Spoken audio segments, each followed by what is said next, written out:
Bonsoir Christophe.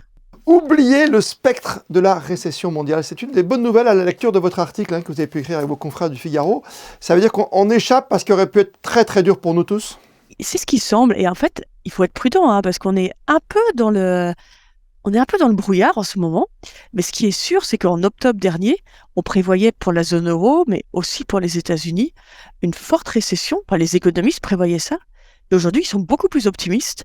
C'est pas non plus flamboyant, on prévoit pas une belle croissance, mais l'économie tient. En fait, l'économie a bien surmonté l'hiver. C'est vraiment ce qu'on voit aujourd'hui. D'accord. Elle est au ralenti quelque part, plus qu'en recul finalement. Elle ralentit, mais elle ne diminue pas. Vous savez, une récession, c'est vraiment quand l'activité diminue, ce qui n'est pas le cas. Voilà, évidemment, il y a des difficultés, l'industrie souffre, l'inflation est là, les prix de l'électricité sont élevés, mais l'économie s'est adaptée beaucoup mieux que ce qu'on prévoyait. Et au final, la récession semble avoir disparu. Ce qui paraît incroyable quand même, Anne, quand on regarde votre article avec vos confrères, c'est qu'on se dit qu'on aurait pu craindre énormément, après la Covid, cette guerre entre Russes et Ukrainiens qui peut en affoler plus d'un, puisqu'il y a tellement de matières premières qui partent d'un pays comme de l'autre. Non, vous avez raison, Christophe. Et au départ, quand au printemps, on a vu la guerre étant enclenchée, les conséquences économiques ont commencé à être mesurées, il y a eu vraiment une grande crainte qu'il y ait un fort coût sur l'activité. Et en fait, on se rend compte que les entreprises se sont adaptées. Et c'est ça l'étonnante nouvelle de la période. Il y a un chiffre qui le démontre très bien. C'est que il y a eu une consommation de gaz en Europe qui a baissé de 12%. Et normalement, en économie classique, on pourrait penser que la production manufacturière aurait dû baisser à peu près d'autant. Et en fait, pas du tout. Sur un an, la production est étale.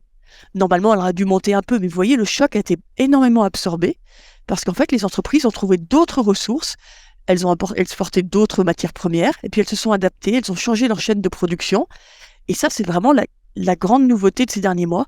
C'est cette agilité de l'industrie, de la production manufacturière qui a su absorber ce choc. Il y a des secteurs quand même qui sont pénalisés, qui sont touchés, ou des secteurs qui sont en pleine expansion aujourd'hui? Et des secteurs qui sont pénalisés, ceux qui consomment le plus d'énergie. Il y a des secteurs comme la chimie, dont la facture d'énergie peut représenter jusqu'à 1/3 du chiffre d'affaires. Alors eux, évidemment, ils souffrent. Et ce qui est intéressant, c'est qu'il y a un vrai découplage entre ces secteurs qui souffrent beaucoup et les autres plus solides. En fait, il n'y a pas eu de transmission à toute l'économie des difficultés.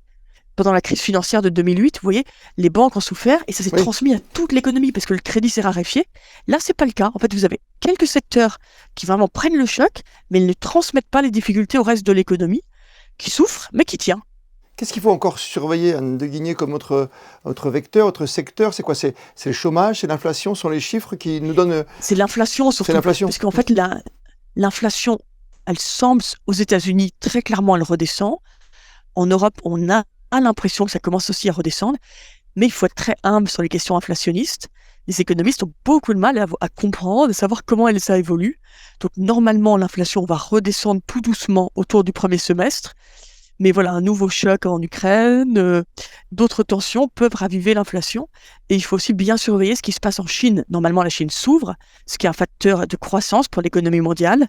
Mais voilà, en Chine, on n'est jamais à l'abri de soubresauts. Donc voilà, il y a deux sujets, je pense, à regarder de près, l'évolution de l'inflation et la réouverture chinoise. Et pour conclure, on a le sentiment qu'on fait tous des efforts, que ce soit en France, en Italie, en Europe, même peut-être aux États-Unis, comme ici à Monaco. Et on se dit qu'on avait très très peur de l'énergie, qu'on passe très rapidement dans le rouge. Il y a un facteur quand même qui n'est pas négligé, c'est le climat, c'est ce qui se passe autour de nous. Ça veut dire qu'on a eu un hiver froid mais normal, on n'a pas puisé dans nos réserves. On a eu un hiver, et ça c'est vrai que c'est un point qui m'avait beaucoup interpellé au début de l'automne. C'est à quel point la météo est redevenu un enjeu vital pour l'économie. Et tout le monde était là en train de croiser les doigts en disant pourvu qu'il fasse pas trop froid. Et en fait, ça nous remet dans des temps un peu immémoriaux. Il y a bien longtemps qu'on n'a pas à ce point tous eu peur d'un hiver froid, en Europe en tout cas. Et en effet, l'hiver a été doux et c'est évidemment une grande aide. Mais après, méfiance sur l'énergie, tout le monde l'a toujours dit. L'hiver compliqué, ce sera le suivant. Parce que pour cet hiver, il y avait des stocks de gaz. L'hiver compliqué, c'est le suivant. Dossier très complet à retrouver, on le sait, quand on lit le Figaro, on peut le retrouver aussi en ligne, comme on dit souvent, pour retrouver votre article avec vos amis du Figaro. Merci à vous, à très bientôt. Merci beaucoup Christophe, à bientôt.